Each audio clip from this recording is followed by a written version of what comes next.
금요 기도에 나오신 여러분 환영하고 축복합니다. 이제 12월도 오늘로 이제 중순을 넘어가는 것 같습니다. 중순을 넘어가서 이제 10일밖에 2019년이 남지 않았는데 2020년이 되면은 여러분 어떤 소망을 가지고 계십니까? 어떤 희망을 가지고 계십니까? 아직 생각 안 해보셨습니까?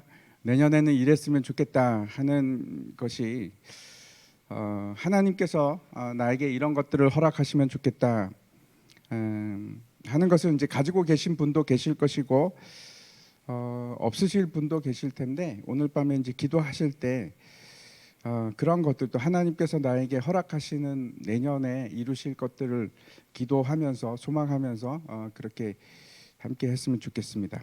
특별히 이제 우리가 이제 지금 고린도전서 12장을 보고 있는데 12장, 13장, 14장은 은사장이라고 우리가 합니다.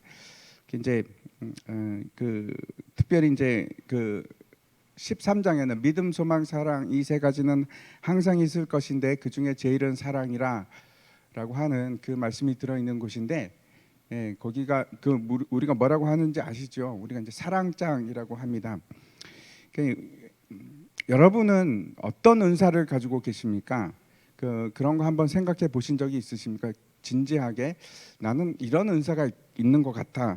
한번 생각해 보십시오. 내 은사가 지금 뭐가 있는지, 어떤 것을 받았는지. 이제 지난 시간에 우리가 이제 살펴봤는데 은사에 대해서 우리가 몇 가지 오해들이 있습니다. 그 중에 하나는 은사는 내가 한 번만 받으면 그게 영원히 지속되고 바뀌지 않을 것이다 라고 생각하는 그런 경향이 있는데, 그것은 잘못된 오해입니다. 은사는 한 번 받았어도 바뀔 수도 있고 그게 또 받은 것이 사라질 수도 있고 그렇습니다. 은사는 성령께서 주시는 것이기 때문에 필요에 따라서, 목적에 따라서, 상황에 따라서 바뀔 수 있습니다. 또 다른 오해 중에 하나는 은사는 보이고 드러나는 것이 그것만이 은사다 하는 생각을 우리가 은연중에 가지고 있습니다. 저분은 저런 은사구나. 그런데 은사는 굉장히 다양합니다. 이제 성경에 보면은 우리 오늘 보고 있는 고린도전서 12장에도 은사가 나오고 있고 에베소서 5장에 가면 그렇죠, 은사가 또 나옵니다. 4장에 가면, 그리고 또 이제 로마서 12장에 가도 은사들이 쭉 나열되어 있는데, 그것도 이제 다 조합해서 보면 한 몇 가지 정도가 나오는가 하면 성경에서 한 20가지 정도의 은사가 나옵니다. 그러면 성경이 말하고 있는 은사는 20가지가 단가? 그게 모든 은사들인가? 아니요, 그렇지 않습니다. 그것 말고도 수많은 은사들이 있을 수 있습니다. 대표적인 은사들을 열거했을 뿐입니다. 이를테면 이제 작은 교회에서는 봉사할 일들이 그렇게 많지 않을 수 있습니다. 그렇죠? 그리고 또 큰 교회에서는 굉장히 많은 일들이, 여러 가지 다양한 은사가 필요할 수 있습니다. 그래서 교회마다 성령께서 알아서 각각의 은사를 배치를 해 주십니다. 그래서 그 교회에서 필요한 일들을 할 수 있게끔 하는데, 아마 큰 교회에서는 다양한 은사, 예를 들어서 작은 교회는 그런 게 필요 없지만 큰 교회에서는 귀가 좋아서 음향을 맡는 사람들도 필요할 것이고, 또 여러 가지 다양한 은사, 예를 들어서 방송을 콘텐츠를 제작하는 은사, 이런 것도 필요합니다. 은사는 몇 가지가 아니고 굉장히 다양할 수 있습니다. 우리가 생각하는 것보다 훨씬 더 다양할 수 있습니다. 모든 것이 다 교회를 세워가는 것이면, 그리고 하나님께서 허락하신 그 은사가 그걸 통해서 사람들에게 유익이 되고 교회가 세워지면 그거 은사가 맞습니다. 또 다른 이제 오해 중에 하나는 나는 은사가 없어, 나는 아무리 봐도 나는 은사가 없는 것 같아, 그렇게 생각하시는 분이 지금 여기에도 있을지 모르겠습니다. 근데 그렇지 않습니다. 오늘 본문을 통해서 이 사실들을 우리가 좀 알아봤으면 좋겠는데, 우리가 이제 기도하실 때에, 나중에 기도하실 때 그런 기도를 했으면 좋겠습니다. 2020년에는 하나님 저에게 어떤 은사를 주셨는지 제가 명확하게 알고 그 은사를 가지고 내가 교회에 봉사하기를 원합니다. 갑자기 막 가슴이 답답해지십니까? 그러지 마시고 기도하시기 바랍니다. 그래서 교회는 우리가 교회고 우리가 교회를 세워가는 그 자체입니다. 우리가 왜 하나님께서 우리에게 은사를 주시는가? 지난 시간에 우리가 그 목적을 알아봤는데 세 가지를 우리가 그 성경 말씀을 통해서 봤습니다. 여러분 아무것도 기억이 안 나시죠? 머리가 하얘지시고 그래서 제가 그럴 줄 알고 제가 다시 한번 말씀을 드립니다. 첫 번째, 왜 우리에게 은사를 주시는가? 예수 그리스도를 주로 고백하게 하기 위해서, 그것이 첫 번째 목적입니다. 거기에 목적이 있습니다. 은사를 우리에게 주신 것은 예수 그리스도가 나의 주인님이십니다 하는 우리에게 고백을 받기 위해서, 그것을 증거하기 위해서 은사를 주십니다. 그게 첫 번째입니다. 그리고 이제 두 번째 목적이 있는데, 왜 그런가? 우리에게 유익이 되게 하기 위해서 은사를 주십니다. 어떤 것이 우리에게 유익일까요? 우리에게 유익은 다른 게 아니고, 우리가 예수 그리스도의 장성한 분량까지 자라가는 것, 그것보다 더 큰 유익은 없습니다. 그래서 은사를 주시는 두 번째 목적은 우리가 자라가도록, 예수 그리스도 안에서 자라가도록, 그것이 두 번째 목적입니다. 세 번째, 우리에게 왜 은사를 주셨을까요? 몸된 교회를 세우라고. 교회가 세워지기 위해서 하나님께서 우리에게 은사를 주십니다.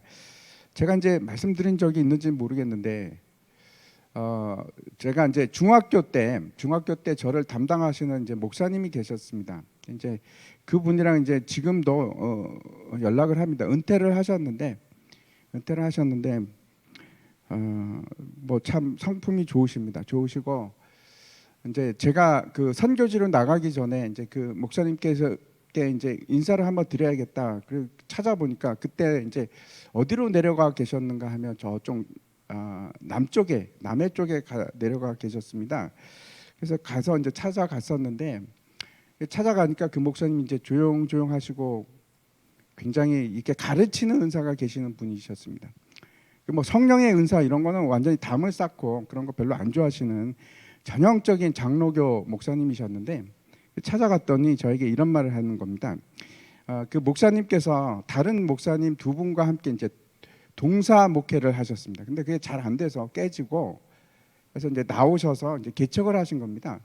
개척을 하셨는데, 좀 그 시 변두리에서 개척을 하셨는데, 뭐 당연히 사람이 없죠. 사람이 거의 없고 그런 좀 힘든 상황이었는데, 어느 날 이 목사님이 성령의 은사를 받으신 겁니다. 그래서 막 평생 하지도 않던 방언이 그 나이에 60이 넘어서, 그때 65세쯤 되셨나 이렇게 생각이 되는데, 그때 방언을 받으신 겁니다.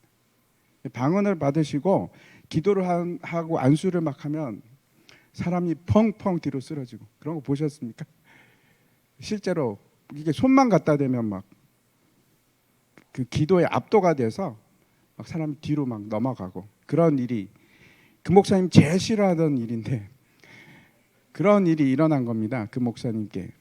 근데 신기한 것은 그렇게 성령의 은사를 받고 나서 한 사람씩 교회를 찾아오기 시작합니다. 그 외진 그 변두리에 있는 교회에, 아무도 찾지도 않던 그 교회에 사람들이 조금씩 막 오기 시작하는 겁니다. 근데 이 목사님이 어떻게 했는가 하면 기도를 했다고 합니다. 무슨 기도를 했냐면, 하나님, 제가 이 나이에 성령 받아서 뭐 하겠습니까?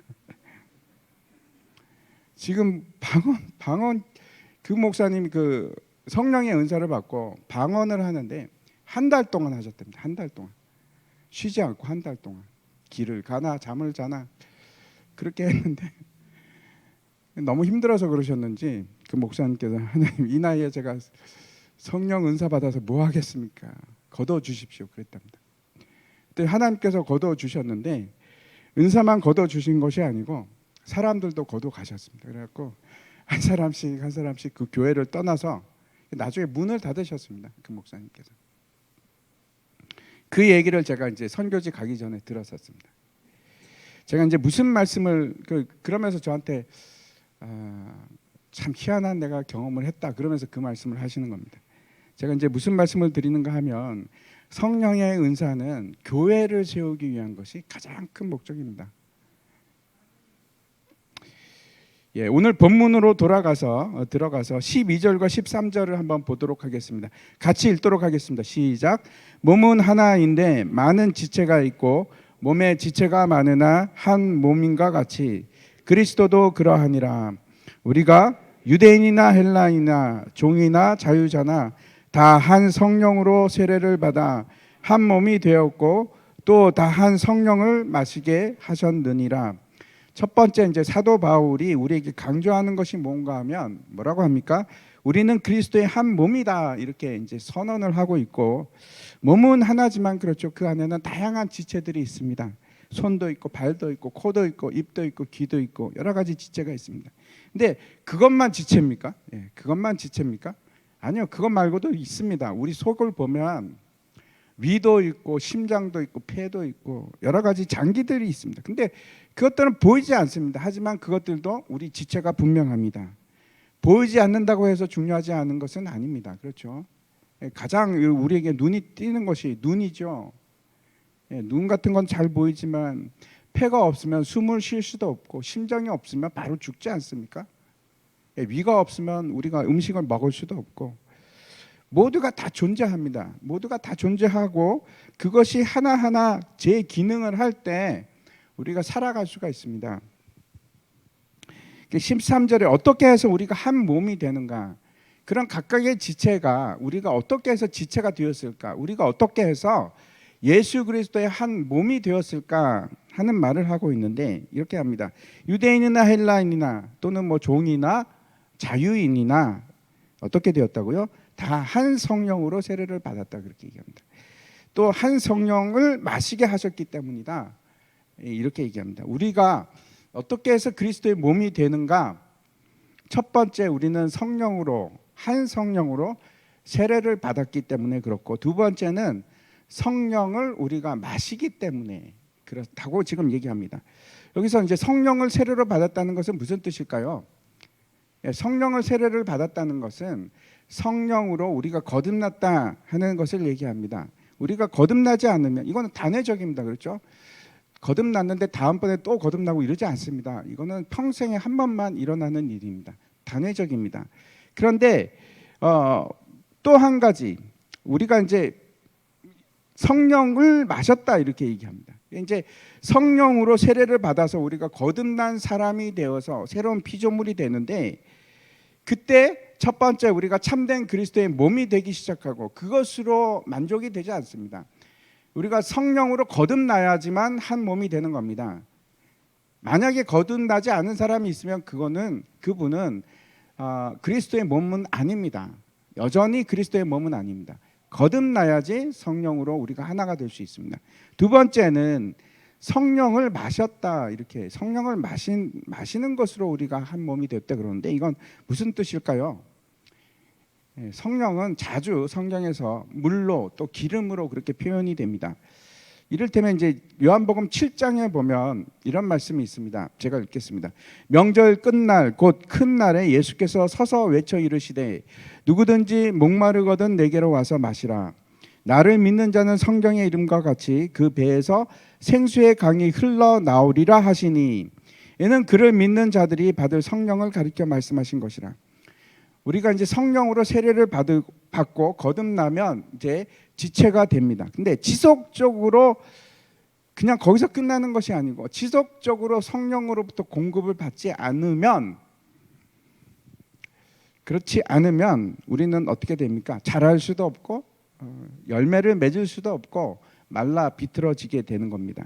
말라 비틀어져서 아무 짝에도 쓸모없는 것이 됩니다.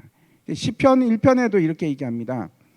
그는 시냇가에 심은 나무가 철을 따라 열매를 맺으며 그 잎사귀가 마르지 아니함 같으니 그가 하는 모든 일이 다 형통함이로다. 성령으로 생명수를 공급받기 시작하면, 그 성령으로 내가 계속해서 가득 채워지기 시작하면 그걸 뭐라고 합니까? 성령 충만이라고 합니다. 성령으로 세례받는 것은 너희가 성령으로 세례를 받고 또 받고 그러라 그렇게 하지 않습니다. 한 번으로 끝납니다. 그런데 성경에서는 성령 충만은 지속적으로 계속 성령의 충만을 받으라 이렇게 말씀합니다. 이거는 계속해서 받는 겁니다. 그래서 우리에게 능력이 임하는 것은 그렇죠. 우리가 어떤 일을 할 수 있는 것은 내가 할 수 있는, 특별히 하나님의 일에 있어서 더더욱 그렇습니다. 내가 할 수 있는 것이 아니고 누가 하는 것인가? 성령의 힘으로 합니다. 그래서 우리가 잘 알고 있듯이 스가랴서에 보면 이렇게 되어 있지 않습니까? 이는 힘으로 되지 아니하며 능력으로 되지 아니하고 오직 나의 영으로 되느니라. 제가 이제 다시 정리해서 말씀드리면 우리가 어떻게 그리스도의 몸이 될 수 있는가? 첫 번째는 성령으로 거듭나야 되고, 두 번째는 지속적으로 성령으로부터 생명수를 공급받을 때, 그때 우리는 예수 그리스도의 몸이 될 수 있습니다. 만약에 그렇지 않으면, 생명수를 우리가 계속 마시지 않으면 우리는 몸으로부터 분리가 됩니다. 분리가 되면 어떻게 되는가 하면 요한복음에서 이렇게 얘기합니다. 분리가 되면 더 이상 쓸데가 없어서 열매를 맺지 못하니까, 그래서 어떻게 합니까? 아무것도 할 수 없어서 뭐 하다가 불살라 버린다, 그렇게 얘기합니다. 우리가 이 대목에서 좀 심각해질 필요가 있습니다. 왜 그런가 하면, 내가 예수 그리스도에게 붙어 있으면 성령으로부터 지속적으로 공급을 받을 수 있고, 만약에 그렇지 않으면 나는 예수 그리스도의 몸된 지체가 될 수가 없습니다. 떨어져 있기 때문에. 그래서 거꾸로 제가 역으로 말씀을 드리면, 내가 성령의 열매를 맺지 못하고 있다면 이거는 심각한 문제가 생기기 시작한 겁니다. 그렇죠? 나는 지금 분리되어 있을 수가 있습니다. 예수 그리스도와 분리가 되어 있어서 생명수가 나에게로 흘러 들어오지 않을 수가 있는 겁니다. 그러면 나는 어떻게 됩니까? 여러분 느끼실 겁니다. 그러면 점점 나는 말라갑니다. 말라가고 결국은 쓸데없는 불쏘시개 밖에 될 수가 없습니다. 시냇가에 심은 나무가 시절을 따라서, 철을 따라서 열매를 맺을 수 없으면 무슨 문제가 있는 겁니까? 생명수 공급을 못 받고 있는 것입니다. 그러면 생명수 공급을 못 받고 있으면 나는 복 있는 사람입니까? 아니요, 복 없는 사람입니다. 근데 성경에서는 복 있는 사람하고 두 가지 종류밖에 안 나오지 않습니다. 복 있는 자, 그리고 복 없는 자를 뭐라고 합니까? 악인 또는 죄인이라고 합니다. 두 가지 종류밖에 없습니다. 죄 중에 거하는 사람으로 분류가 되는 겁니다. 떨어져 있다면. 그래서 지속적으로 우리가 성령의 생명수의 공급을 받아야 됩니다. 이것이 대전제입니다. 거듭나야 하고 생명수를 계속 지속적으로 공급을 받아야 하고, 그러면 그리스도의 몸인 겁니다. 그리고 이제 오늘 본문에서 무슨 말씀을 하고 있는가 하면, 그 그리스도의 몸인 지체가 가지는 다양성에 대해서 이제 말씀을 하고 있습니다. 12장 전반부에서는 어떻게 말씀한 겁니까? 우리는 한 성령으로 그리스도의 몸이 됐다. 한 성령으로 지체가 되었다. 하나를 강조합니다. 통일성을 강조하는데, 그런데 지금부터는 만약 다양성이 없으면 그 통일성은 아무것도 아닌 게 됩니다. 획일적이 되면 어떤 상태가 되는가?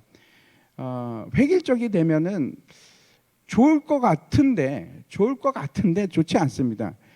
왜 그런가 하면 그 속에서 살아있는 생동감이 사라지기 때문에 그렇습니다. 얼마나 획일적인지, 북한에서 이제 그 마스 게임 같은 거 보면은 그렇죠. 막 착착착착 막 돌아가면 여러분 어떻게 생각이 됩니까? 처음에 멋있다고 볼 수는 있지만 저거 보면서 아유 딱해라, 저거 하느라고 얼마나 고생을 했을까. 그리고 괴롭게 보입니다. 저만 그런가요? 야, 참 힘들겠다. 왜 저러고 있을까 하는 생각이 듭니다. 우리 몸도 마찬가지입니다. 우리 모두가 우리가 다양성이 언제 없어질까요? 우리 몸이, 내 몸이 시체가 되었을 때, 시체가 되면 코건 뭐 입이건 다 모두가 다 흙으로 바뀝니다. 썩어서. 그래서 통일성만 존재하고 다양성이 존재하지 않으면 그거는 죽은 거와 같습니다. 살아서 움직이고 역사한다는 것은 통일성을 유지하지만 그 속에서 반드시 뭐가 있는가? 다양성이 있습니다. 만약에 통일성만 강조되면 사람이 아니고 뭐가 되느냐면 기계가 되는 겁니다. 교회에는 다양성이 있습니다. 이제 우리 교회에서 교리 대학을 합니다. 교리 대학을 하고 그 교리 대학에서 뭐를 가르치냐면 기독교의 핵심 진리 교리를 가르칩니다. 그 굉장히 중요합니다. 왜 그런가 하면 기독교의 핵심 교리를 알지 못하면 성경을 보는 관점이 흔들릴 수 있습니다. 그래서 이 관점이 없이 보면은 이건 이런가 저런가 이렇게 나만의 해석, 나 나름대로 틀린 해석을 가질 수도 있습니다. 그런데 그걸 교정해주는 굉장히 유용한 도구가 교리입니다. 그런데 그래서 이제 오류를 범할 수 있는 가능성을 굉장히 많이 차단해 주는데, 그런데 교리만을 강조하다 보면 어떤 문제가 생기는가 하면 그 교리가 도그마가 됩니다. 그러니까 무슨 얘기인가 하면 그 도그마가 돼서 마치 갇힌 것처럼 되어서 교리만 매달리게 된다, 그런 뜻입니다. 그래서 역사상 이제 교회 역사를 보면 그런 일들이 수도 없이 일어났습니다. 마치 이제 막 그 사람들이 교리를 만들고 그 교리가 도그마가 되고, 그리고 그 교리만 공부를 하다 보면 성경을 보는 것이 아니고 뭐만 보는가 하면 교리만 봅니다. 성경을 가르치는 것이 아니고 교리만을 가르치는 겁니다. 딱한 일입니다. 그렇게 되면 점점 시간이 지나면서 어떻게 되냐면 교리가 사변이 되고, 그리고 죽은 것처럼 되는 겁니다. 성경이 죽은 것처럼 되고 나도 죽은 것처럼 되고 살아있지만 그렇게 됩니다. 근데 그렇지 않습니다. 성경은 교리보다 훨씬 더 풍부하고 풍성하고 아름답습니다. 위대하고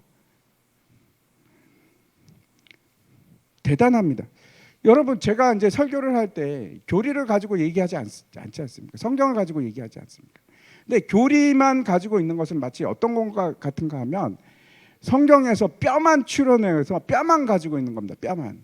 근데 뼈만 중요한 것이 아니고 그 살도 중요합니다. 뼈만 우적우적 씹어 먹으면 무슨 맛이 있겠습니까? 살이랑 같이 함께 먹어야죠. 그렇게 하면 다양성이 사라집니다. 다양성이 통제되기 시작하면 그 통일성은 굉장히 위험해질 수 있습니다. 죽어가는 겁니다. 오늘 본문에 보면은 사도 바울은 그리스도의 몸된 그 교회의 다양성이 얼마나 다양하고 그것이 왜 중요한지 세 가지로 얘기를 하고 있습니다. 세 가지를 말씀하고 있는데 한번 첫 번째 것부터 한번 보도록 하겠습니다. 14절부터 17절, 제가 기니까 제가 읽겠습니다. 몸은 한 지체뿐만 아니요 여럿이니 만일 발이 이르되 나는 손이 아니니 몸에 붙어 있지 아니하였도다 할지라도 이로써 몸에 붙지 아니한 것이 아니요, 또 귀가 이르되 나는 눈이 아니니 몸에 붙지 아니하였다 할지라도 이로써 몸에 붙지 아니한 것이 아니니 만일 온 몸이 눈이면 듣는 곳은 어디며 온 몸이 듣는 곳이면 냄새 맡는 곳은 어디냐. 사도 바울이 굉장히 재미있게 지금 얘기를 하고 있는데, 몸은 하나지만 그 몸에는 수많은 지체들이 있습니다. 그렇죠. 근데 이제 발이 그러는 겁니다. 야, 나는 별로 중요한 것 같지 않아. 나는 발이야. 손이 보니까 너무 좋아. 손이 너무 중요한 것 같아. 너 나 같은 게 뭐가 중요하겠어. 난 몸에서 필요 없어. 나 그냥 끊어버려. 그래서 몸에서 발이 떨어져 나가는 것이 말이 됩니까? 말이 안 되죠. 그렇지 않습니다. 첫 번째 지금 얘기하는 것이 뭔가 하면 왜 우리에게 다양한 그런 지체를 주셨는가? 각각의 기능과 역할이 다 다르기 때문에 그렇습니다.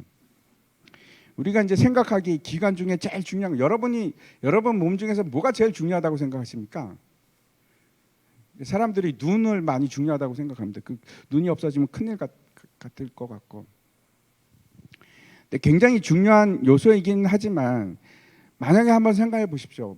어떤 사람인데 중요한 손과 눈만 가득 있고 다른 건 없다. 그럼 기형이죠. 손과 눈만 가지고 뭘 하겠습니까? 발이 없는데 어딜 가겠습니까? 냄새도 못 맡고 들을 수도 없고.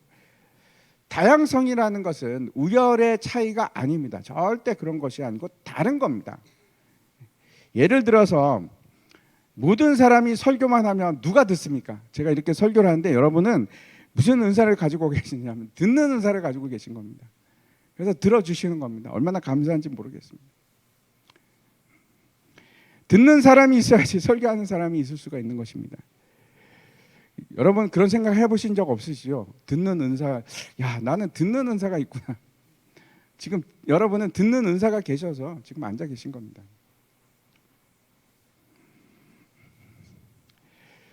문제는 이런 겁니다. 모든 사람이 다 같은 은사를 가지고 있는 것은 아닌데 어떤 은사는 눈에 띄게 좋아 보이는 겁니다. 굉장히 귀해 보이고 야 멋지다. 저런 건 나도 꼭 가졌으면 좋겠다. 그런 은사들이 우리 눈에 보이는 겁니다. 이 28절 말씀 한번 보시기 바랍니다. 28절 말씀 같이 읽겠습니다. 시작.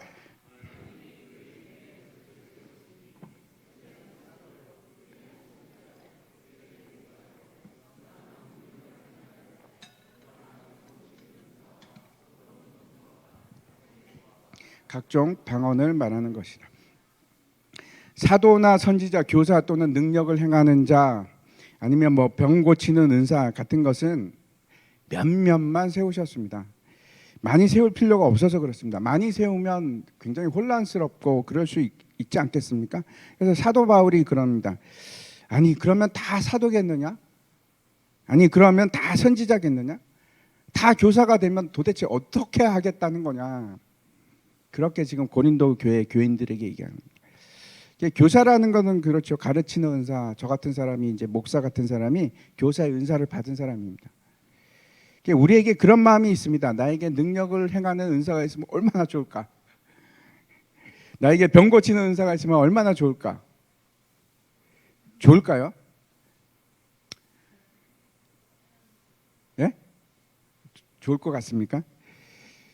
하나님 그런 분이 계셨습니다. 제가 이제 직접 들었는데 막 하나님께 저 은사는 너무 사모합니다. 그리고 이제 받으신 분도 제가 그때 원래 주려고 하나님께서 그러셨는지도 모르겠는데, 그래서 기도를 시키셨는지도 모르겠는데, 또 어떤 분은 이런 제가 얘기를 들었습니다. 은사를 받았는데 신유의 은사를 받은 겁니다. 신유의 은사를 받아서 기도를 하면 막 병이 낫는 겁니다. 그런데 그게 소문이 나기 시작하니까 보통 일이 아닌 겁니다. 저 멀리서도 찾아오는데 뭐 밤이고 낮이고 끊임없이 사람들이 찾아와서 기도를 해달라고 하는 겁니다. 그래서 그분이 이제 기도를 했습니다. 하나님 제발 이 은사 좀 걷어가 주십시오. 힘들어서 못하겠습니다. 그래서 하나님께서 그 은사를 걷어가셨다고 합니다. 분명히 우리가 보기에 좋아 보이는 것도 있고 저런 은사는 야 참 멋지다, 참 부럽다 하는 은사들이 있습니다. 그런데 그 은사들은 내가 만들어가는 것이 아니고 누가 주십니까? 성령께서 주시는 겁니다. 성령께서 그 상황과 환경에 따라서 필요에 따라서 주시는 겁니다. 각각에 따라서. 그래서 모든 지체는 각각의 고유한 기능이 있습니다. 위는 소화를 하고, 폐는 숨을 쉬고, 코는 냄새를 맡고, 각각 그런 일이 있는데 그 어떻게 우열을 따지겠습니까? 그렇죠?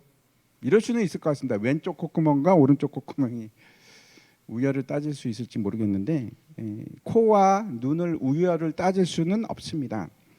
고린도 교회의 문제가 뭐였는가 하면 비교하기 시작하는 겁니다. 그게 우열의 문제가 되기 시작한 겁니다.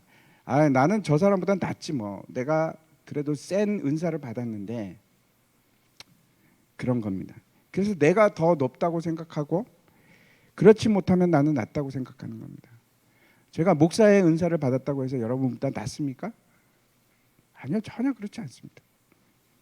은사가 다를 뿐입니다. 하나님께서 실수가 없으십니다. 그리고 실수가 없으신 그 하나님께서 우리에게 필요에 따라 주셨습니다. 우리가 생각하는 직분도 은사입니다. 이제 교사, 목사 다 나오죠.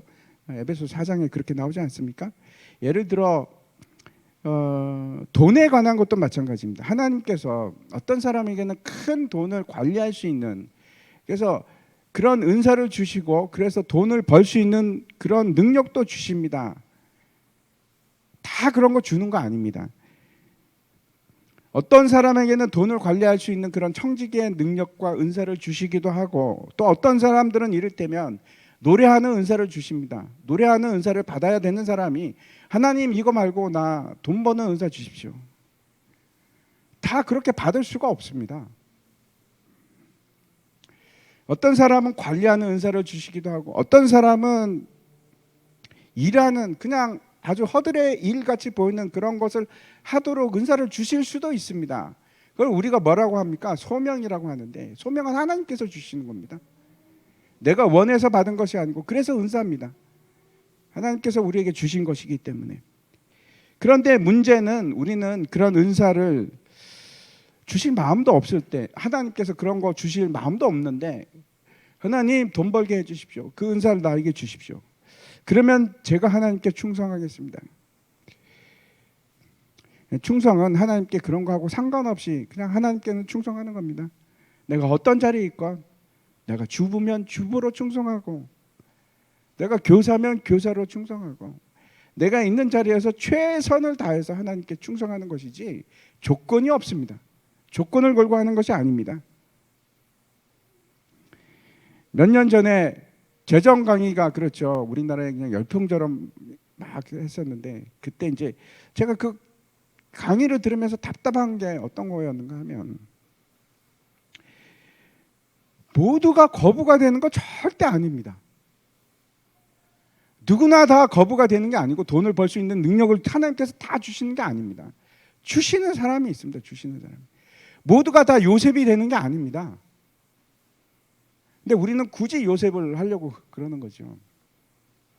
이제 그 재정 강의에서 마치 내가 원하면 나도 그냥 거부가 될 수 있는 능력을 하나님께서 그 은사를 주시는 것처럼, 아니요, 그렇지 않습니다. 절대로 그렇지 않습니다. 그냥 나를 작은 가게 그냥 점원으로 부르셨으면, 직원으로 부르셨으면 그 일에 감사하고 거기 그 일부터 시작하는 겁니다. 충성하고 최선을 다하는 거. 그게 우리가 할 일입니다. 내가 간절히 원한다면 하나님께서 그래, 네가 원하니까 너 은사 바꿔줄게, 그렇게 바꿔주는 것이 은사가 아닙니다. 은사는 나의 조건과 내 환경과 나의 노력과 그런 거하고 아무 상관없이, 원래 뜻이 그런 겁니다. 카리스마 하는 것이 은혜로 주시는 겁니다. 은혜로. 나하고는 상관이 없습니다. 전혀 상관이 없습니다. 그 일을 잊지 마시기 바랍니다. 이것이 첫 번째고, 두 번째 보겠습니다. 두 번째는 이제 22절부터 24절까지 말씀인데, 22절부터 24절까지 제가 읽겠습니다. 그뿐 아니라 더 약하게 보이는 몸의 지체가 도리어 요긴하고, 우리가 몸에 덜 귀히 여기는 그것들을 더욱 귀한 것들로 입혀주며, 우리의 아름답지 못한 지체는 더욱 아름다운 것을 얻느니라. 그런즉 우리의 아름다운 지체는 그럴 필요가 없느니라. 오직 하나님이 몸을 고르게 하여 부족한 지체에게 귀중함을 더하사 몸 가운데서 분쟁이 없고 오직 여러 지체가 서로 같이 돌보게 하셨느니라. 두 번째 이유인데, 이 말씀을 읽다 보면 무슨 말씀인지 잘 이해가 안 갑니다. 그렇죠? 여러 번 읽어야지 이해가 갈까? 근데 여러 번 읽어도 잘 이해가 안 갑니다. 이게 무슨 말인가 하면, 우리 몸에는 약한 부분들이 있습니다. 굉장히 약한 부분도 있고 병든 부분일 수도 있습니다. 근데 약하다고 해서 내 버리는 것이 아니고, 약한 부분은 어떻게 해야 됩니까? 더 많은 보호가 필요한 부분이 약한 부분입니다. 내 새끼손가락 한번 생각해 보시기 바랍니다. 새끼손가락은 우리가 생각하기에 별 필요가 없을 것 같고, 약하고 그렇죠. 힘도 없는 것 같고, 뭘 잡을 때 가장 힘을 많이 쓸 수 있는 손가락이 어떤 걸까요? 엄지가 제일 셉니다. 엄지가 제일 힘이 좋고 행동 반경도 굉장히 넓습니다. 그래서 엄지가 굉장히 큰 역할을 합니다. 그리고 이제 새 요 손가락도 마찬가지입니다. 이 새끼는 뭐 하는 걸까? 왜 웃으시는지 모르겠는데, 하여튼 이 새끼 손가락은 왜 필요한가? 이게 없으면은 안정적으로 물건을 잡을 수가 없습니다. 이 축 역할을 한다고 합니다. 그래서 이 축이 없으면은 제대로 일이 안 되는 겁니다. 나머지 네 손가락이. 그래서 약하게 보이는데, 이게 없으면은 균형을 잡을 수도 없고 축이 없어서 힘도 안 들어가고, 새끼 손가락이 있기 때문에 힘이 들어가는 겁니다. 그래서 사실은 되게 약하게 보이는데 가장 중요한 것은 사실은 새끼 손가락입니다. 그처럼 지금 보면은 약하게 보이는 것이 오히려 지금 뭐라고 합니까? 요긴하고, 그리고 또 덜 귀히 여기는 것을 더욱 귀한 것으로 입혀준다, 이렇게 얘기합니다. 그리고 이제 23절 보면은 우리 아름답지 못한 지체는 더욱 아름다운 것을 얻는다라고 이제 말씀하고 있는데, 사도 바울이 지금 22절과 23절을 통해서 세 가지 부류의 사람들을 얘기하고 있는 겁니다. 첫 번째는 어떤 사람들인가? 약한 자들. 보면은 딱 해라 하는 사람들입니다. 근데 하나님께서 그 사람들을 뭐라고 하는가? 요긴하게 사용하신다. 두 번째는 어떤 부류 사람인가? 덜 귀하게 보이는 사람들. 저 사람은 없어도 돼. 없어도 아무 상관이 없는 것 같아. 이런 사람들.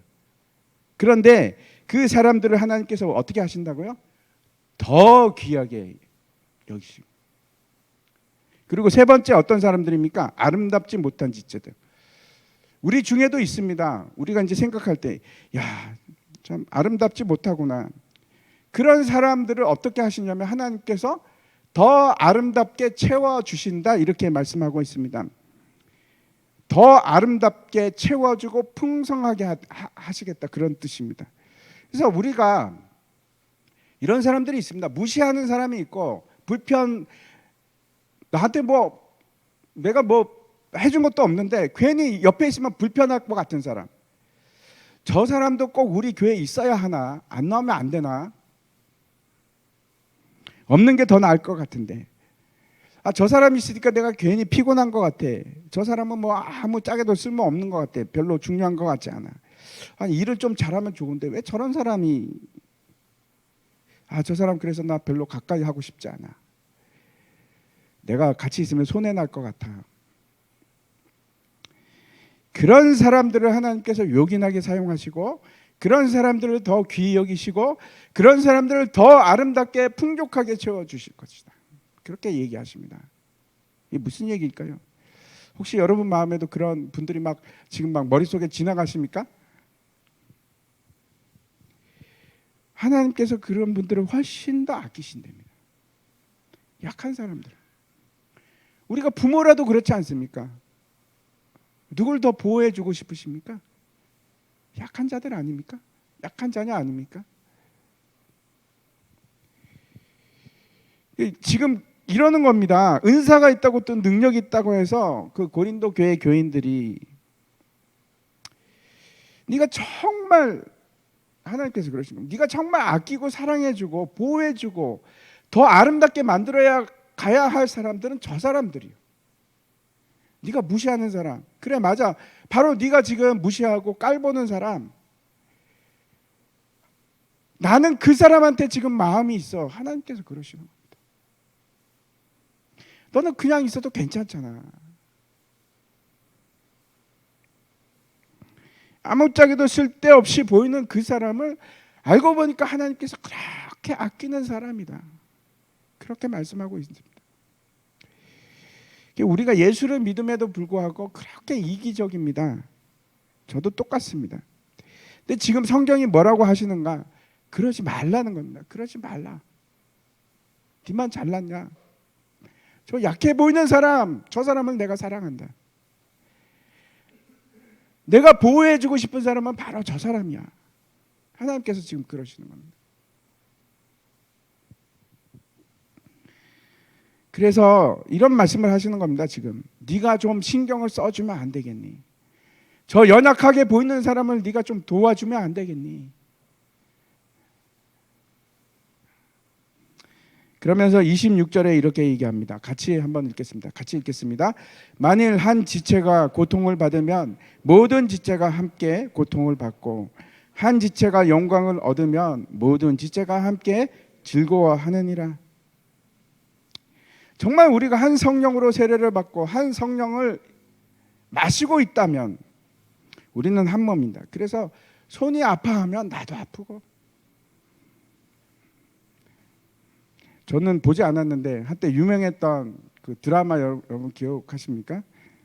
다모 드라마에서 아프냐? 나도 아프다. 나를 아프게 하지 마라. 맞죠? 다모 맞죠?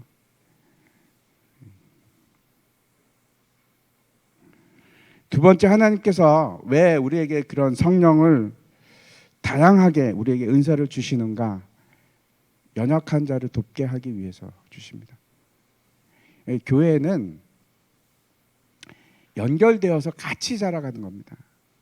한 사람만 이렇게 자라면 기형이 되는 겁니다. 같이 연결되어서 같이 자라가는 겁니다. 그래서 다양한 은사를 주신 이유가 있습니다. 저 사람 좀 도와주라고. 저 사람 좀 사랑해 주라고. 그래서 다양한 은사를 주셨습니다. 그래서 한 지체가 고통을 받으면 그래 나도 아프다 그러셔야 됩니다. 진짜 그렇게 됩니다. 저 사람이 아프면 정말 눈물이 나고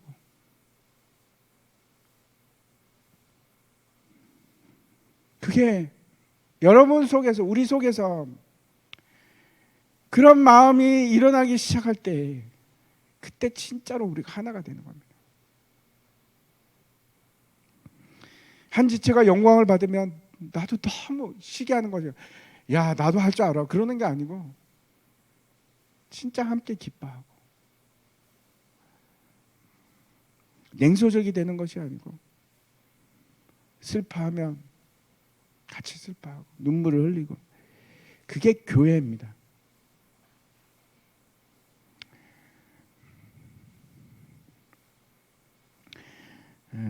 지난번에 이제 제가 권순희 권사님한테 들었는데 이동배 집사님 돌아가셨을 때 우리 교인들이 많이 찾아가서 같이 울어주고 그러니까 거기 친척들이 오셔서 야 저 교회는 진짜 교회네 그랬답니다.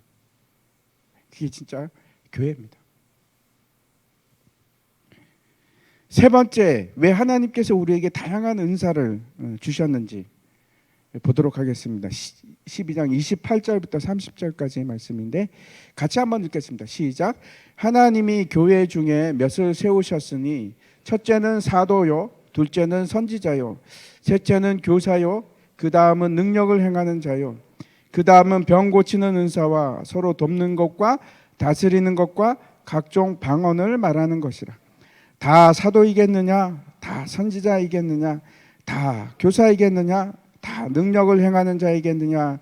다 병 고치는 은사를 가진 자이겠느냐? 다 방언을 말하는 자이겠느냐? 다 통역하는 자이겠느냐?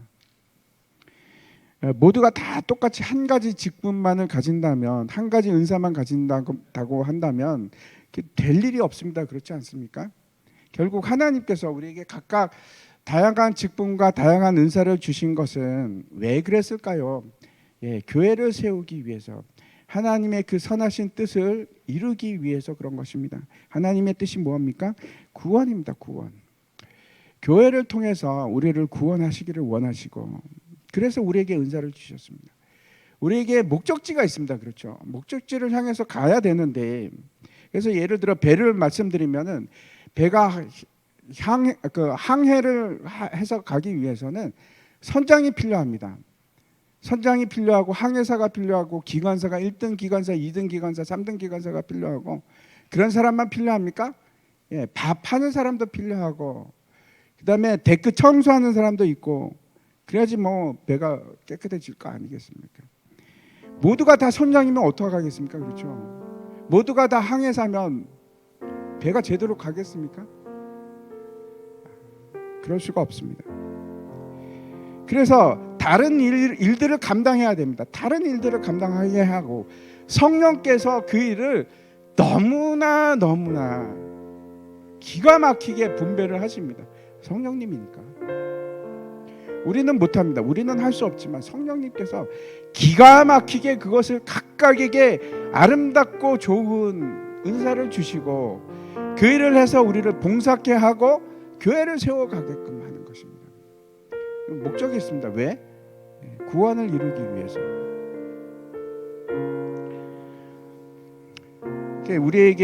우리 마음은 굉장히 부패해서 계속해서 비교하는 마음이 있습니다. 누구는 편한 일을 하는데 야 나는 뭐야, 나는 왜 이런 일만 하지? 너무 힘들어 할 수도 있고, 누구는 폼나는 일을 하는데 나는 아무도 보이지 않는 곳에서 일을 할 수도 있고, 사람이 보기에는 그럴 수 있습니다. 그런데 하나님께서 뭐라고 하시는가 하면 그래 너 약한 것이 알아, 내가 너 감싸줄게. 너 귀함을 여기지 못하지, 받지 못하고 있지, 근데 내가 너를 귀하게 여기고 주고 있잖아. 아름답지 못한 자에게 내가 너를 아름답게 채워줄 것이다. 우리가 이제 교회 같이 생활하다 보면 믿게 보이는 사람도 있고, 저 사람은 그냥 고개를 설레설레 흔들고 싶은 그런 마음이 드는 것 같기도 하고, 우리가 그럴 때가 있습니다. 부패해서 그렇습니다. 우리가 아직 덜 들어서 아직도 여전히 수준 이하라서 우리가 그렇습니다. 그런데 오늘 말씀에서 하나님께서 그러십니다. 그러지 마라. 그러지 말라. 그러지 말고 모두가 다 귀하다. 모두가 다 귀하고 한 사람 한 사람이 다 자기 자리가 필요하고 그것들이 다 모여서 결국은 우리가 그 목적한 목적지까지 가기 위해서 다 필요한 것이다. 과시하지 말고 무시하지 마라. 내가 소중하게 생각하고 내가 귀하게 생각하고 내가 아름답다고 생각하지 않느냐. 오늘 말씀입니다. 그래서 교회를 세워가는 것은 여러분 이기심으로 세울 수도 없고 하나님 나라를 생각하지 않으면 우리가 감당하기 힘듭니다. 목적지를 아니까 같이 가는 거예요. 그래서 마지막에 이런 말로 말씀을 마치게 됩니다. 31절인데 같이 한번 읽겠습니다. 같이 읽겠습니다. 시작. 너희는 더 큰 은사를 삼아하라. 내가 또한 가장 좋은 길을 너에게 보이리라. 가장 큰 은사, 가장 좋은 길이 뭘까요? 예? 아시면서 모른 척 하시는 거죠. 사랑입니다. 사랑. 그게 사랑입니다. 사랑보다 더 큰 은사가 없습니다. 사랑보다 더 큰 길이 없습니다. 우리가 사랑이 있으면 저게 다 가능해집니다. 나를 희생할 수 있고 나를 낮출 수 있고 나보다 저 사람을 더 높일 수 있고 사랑이 그것을 우리가 가능하게 합니다. 이 시간 우리가 같이 찬양을 같이 했으면 좋겠습니다. 찬양을 하는데 주님의 사랑이